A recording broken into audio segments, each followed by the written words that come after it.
What's going on, everybody? Eric Lindquist at Stokastic here in the Odd Chopper channel, coming to you with potentially the final edition of Lindy's Leans, Likes, and Locks in the NBA streets. Hit that like button, subscribe button, notification bell. Goes a long way for me on this video. Goes a long way for you. That way you become apprised whenever great content is going live here at our little neck of the YouTube woods. I don't mean to be pessimistic. It's not like I'm going anywhere. I'm sure we're going to be firing this up here next season for the NBA season, for our fourth NBA season. NBA Lindy's coming your way for that. But game 4, we got Dallas. We got them hosting Boston. Boston up 3-0. And once you know it, the premium Discord had a hell of a day. Now, obviously, the Kyrie Irving thing sucks. He had 3 rebounds in the first 18 minutes of that game. Proceeds to have 0 the rest of the way. Luka fouls out, randomness here and there. But as I was researching, one of the things that happens from time to time is that I just fire up parlays, single game parlay stuff into the premium Discord. Doesn't happen all the time. Because again, I feel pretty confident about my plays, my singular plays, but it is something that I've tried to intertwine here more and more as I realize how many of you want to be putting some of those together. And then for me, it's fun to realize upside if you can find an angle. And for me, the angle was how devalued Jason Tatum became in that game. Jason Tatum is still the #1 scoring option over the course of a 3-4 year sample size for these Boston Celtics. And all of a sudden 27.5. And well, you could put 30 plus points with him and 4+ threes with him and the Boston money line, where that's pretty correlated. If Jason Tatum finally has a good game like he had in game 3, well, they're probably going to win, right? Well, they did. And we have the slips to prove it. It was great stuff there in the premium Discord. Producer Jacob, do we have those on hand for the people or do we not? Producer Jacob has them right here for you. Beautiful stuff, obviously, in that premium Discord, and fired the parlay out for the people. Ended up using a little bit of a boost to go along with it. Ends up being over an $800 W. A really nice return on our money there, but it doesn't happen all the time, and obviously the NBA is dwindling down, but I'm going to start intertwining some WNBA into my portfolio as there's more and more demand for it, and there's just an angle to it. There's more volume that you can get down on some of these props. Well, that becomes more appealing for me, and that's going to be something I want to take a look at here as we go into the summer months, along with MLB, which I tell you, I will still be trucking, still be working full blast there on that as well. But if this is the final NBA Lindy's for the 2023-24 NBA season, I just want to say a sincere thank you to everybody who's tuned in, everybody who's liked, everybody who's disliked as well. It's great to have the conversation, keeps me accountable. And also, I just enjoy betting. I enjoy sports. I enjoy all things in this industry. And a lot of you, like the massive, massive majority of you, have made this an awesome ride yet again. So thank you to you. And then I got to bring him on screen for 1 second, don't I? Producer Jacob, everybody thinks that he absolutely does not exist, and he doesn't exist. I made him up. He's a figment of my imagination. Can we at least get your voice? Can we get your voice? Celtics in 4. Let's get to the picks. Game number 4, NBA Finals, Boston. 1-point favorites going up against Dallas. However, there are a couple of spots where it's just basically a pick, a -110 on the money line, both sides of it, including DraftKings right now. So if you're looking at public books, that's going to be something that's interesting to me, and I will tell you why. We're talking, first off, 3 consecutive unders that have existed in this series, which I hadn't even really noticed because the total just constantly is projecting out as efficient for me. But one thing that just is sticking out to me like a sore thumb, why? Oh, why are the Celtics shooting so many more threes than the Dallas Mavericks? Now, it's just what Boston should be doing. They have 3-point shooters, but why isn't Dallas trying to keep pace? Even when they were down 21 there, it was still a lot of putbacks from Lively. PJ Washington did knock down a couple of threes, but you have to embrace the variance against a team like Boston. And it just seems like Jason Kidd and these Mavericks, they are like, oh, we don't have the same shooting capacity, so we're going to, make contested 15-foot turnarounds, Luka off of one leg looking limpy, and that's going to be our offense. What a terrible idea that is, friends. That is not what you want to be doing in the NBA Finals. Boston is making everything uncomfortable. And even without Kristaps Porzingis, where they had a 90 defensive rating there in the first 2 games there in his 21 and 23 minutes combined, those 44 minutes that he was on the floor, they had a 108 without him.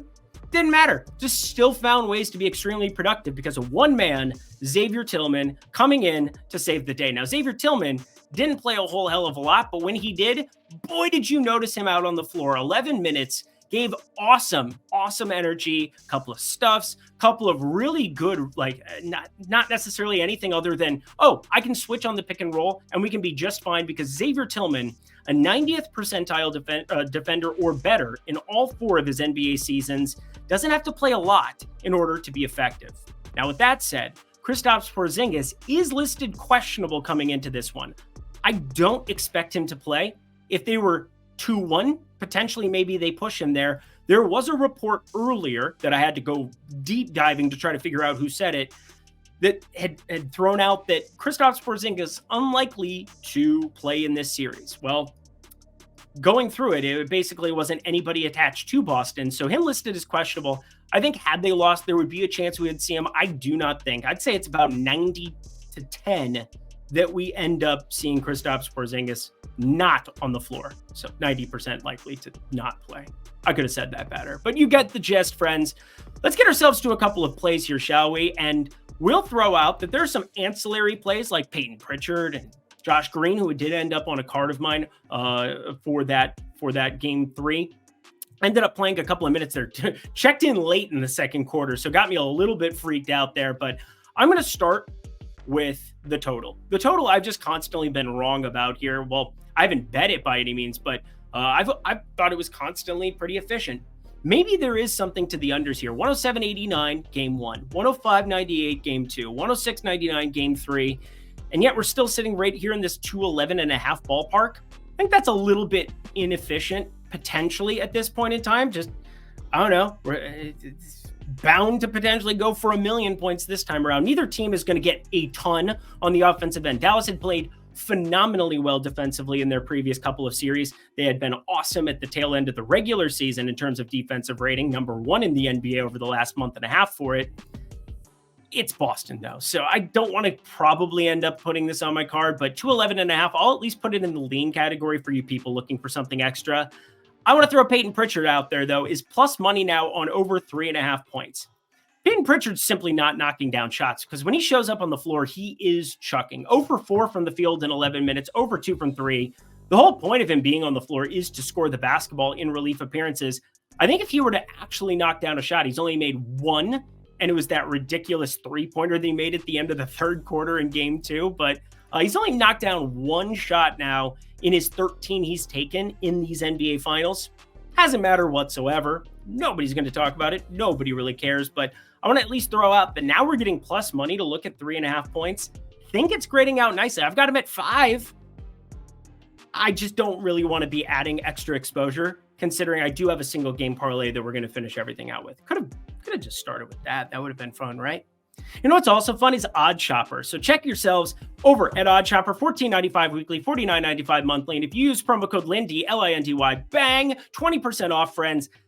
MLB, WNBA is going to be coming hard and fast and furious. We've got UFC stuff from Greg. We've got myself for MLB, hopefully, all the live long day. It'll be great stuff. Not hopefully. I definitely have that available for you. So come join in the link below. Awesome. That's really all I had to add there. Look at that. That's how the pros do it. Now I'm just having a conversation with myself. I'm going to keep talking, Producer Jacob. I'm not done. This is our last video of the year. I'm going to enjoy it. I'm going to do what I want to do. He's like, I really don't care, bro. Just keep talking. Okay, sounds great. The Celtics are up 3-0. He's in a good mood. I'm in a really great mood, though. Ended up on the Boston +3. Ended up on the Boston money line as well in that single game parlay that you saw earlier there. Jason Tatum, 30+ points, 4+ threes, and the money line. Now -110. If there's any chance Kristaps Porzingis, again, still about 10-15% chance if you want to actually ask me my opinion there. I like the Boston money line.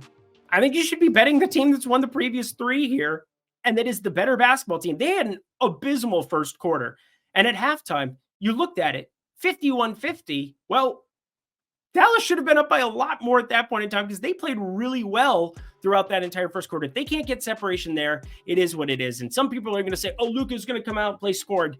Yeah, but it's still Jaylen Brown and Jason Tatum and Derek White and Drew Holiday, best two-way player that you could ever imagine at the guard position that just randomly found himself onto a Boston roster, and Al Horford, who plays within himself and is super, super smart on the offensive end, and Sam Hauser was knocking down shots for the first time in a long time. I mean, my goodness. you got to like the Boston money line. So this was my first play that I ended up firing there, half unit. It was buoying back and forth. Maybe we see some movement going, but I think Boston, I'm just picking them to sweep. Is what it is. It's good stuff. Just like BetMGM is good stuff as well. You can head to the link below. First bet safety net up to $1,500 before we get ourselves to the lock. If you haven't signed up there and you want to show your thanks and appreciation for the entire NBA season, it wouldn't hurt my feelings if you guys just signed up at a book like BetMGM. Put 25, 50, $100, whatever you feel comfortable putting on over there, whatever is within your means. You bet it on something like the Boston money line, or I would recommend you did something major plus money that ramps up your expected value when books give you those boosts. When they give you other stuff, you want to take big shots. There's math to it too, my friends. But the math here is simply if you bet anything up to $1,500, be it 25 to 50, 100, whatever it is, and that first bet loses, you get it back in bonus bets. That's a great opportunity at BetMGM at the link below. Only if you're 21 and over. If you have a gambling problem, please call 1-800-GAMBLER. To the last lock, and should I say locks of the year? Here we go. Now, my friends, the last locks of the 2023-2024 season, potentially. Now, producer Jacob, he's like, don't put that hex on me. Hey, it's okay. You get to go back to Boston for a game 5.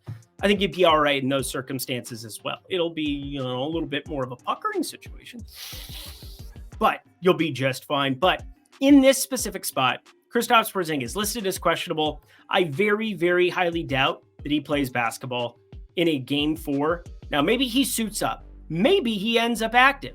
These are two things that could potentially happen, but we're getting a tiny, tiny, itsy bitsy bit of value in order to find out. So here is what I am planning on doing, because I do think that I'm very convinced that if Kristaps Porzingis was capable of coming back here, they might still put the bubble wrap on him, say, you know what, we're up 3-0. We got 4 cracks at this.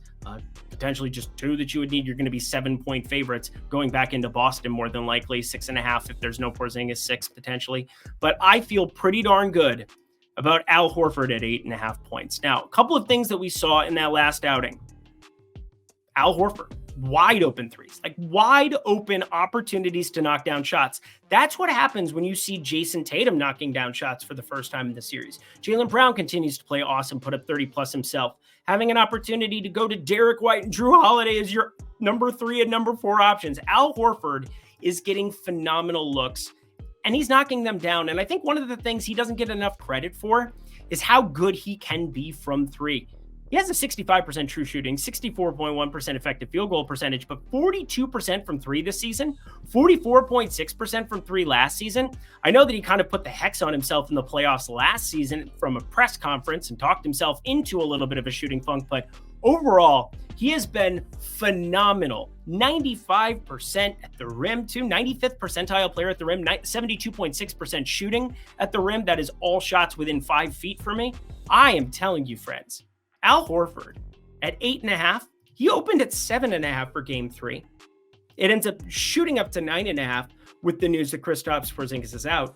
And now it's opening 8.5, and we're getting around -120, -125. Sure, it's maybe a little bit more on the juice side of things here than what you would have had previously. And, 9.5 at -110 is a little bit different than 8.5 for -125. But I packaged the Jason Tatum plays together for that specific reason. We're going to see Al Horford take wide open threes yet again. There's really no answer for having him out on the floor there, and he doesn't need a ton of usage. He's now knocked down 2 threes in 2 of these 3 outings. Not something that I care about all that much, but he continues to be effective. He continues to just play within himself with the looks that he gets. Now, he's only exceeded 8.5 points once in these 3 games, but remember, Kristaps Porzingis, active in the first 2, 30 and 28 minutes. We saw 37 minutes for him despite just the 8 points there. Al Horford, if he gets to the line for the first time, period, in this series, again, that's kind of an outlier to see 0 free throw attempts for a guy playing as much as he does at the center position. If you see that buoys the scoring. He averaged 8.8 points per game in 27 minutes per game during the regular season. And obviously Dallas, we're looking at a 211 total here. So all of the adjustments put together here, I've got him closer to 10 points. Now, I don't want to take the 10 plus points here and take that kind of a shot necessarily, but I'm going to package it together with 2 threes. Both of these, -125, -132. You can find at DraftKings. Now, FanDuel is where we ended up firing up that single game parlay last time around, but I don't hate the idea. It's not as correlated as the Tatum one, but I do think Boston money line packaged together with that isn't the worst idea. If there's other props you prefer, let me know down in the comment section below as well. But Al Horford, 8.5 points, 1.5 threes, putting them together single game parlay style. Last lock, a pretty aggressive one here for game 4. And that does it for another edition of Lindy's Leans, Likes, and Locks. So you know what to do. Go to that comment section below. Let me know your favorite plays that exist on the board for this game 4 edition of, well, it's not Lindy's Leans, Likes, and Locks. That's what I'm doing here. But anywho, I want to say thank you one more time, just in case this ends up being the last NBA video for the season. Now, maybe there's some Olympic videos that we can have coming down the pipeline. Maybe. I know for fact that for damn sure I'm going to be betting that thing. I'm going to probably be doing DFS shows for it, daily fantasy sports for the people who want to check that out over on Stokastic as well. But I definitely want to be getting you guys the goods and the information for that. Patty Mills, Australian legend, just throwing it out there for the people. But anyway, producer Jacob, if this is the last time that we do an NBA show for this season, you've been awesome. We appreciate you. And nobody's going to see you, so it's okay. It is what it is. Friends, thank you so much. Until next time, whenever that is, I'm Eric Lindquist. Best of luck in the NBA streets on Friday.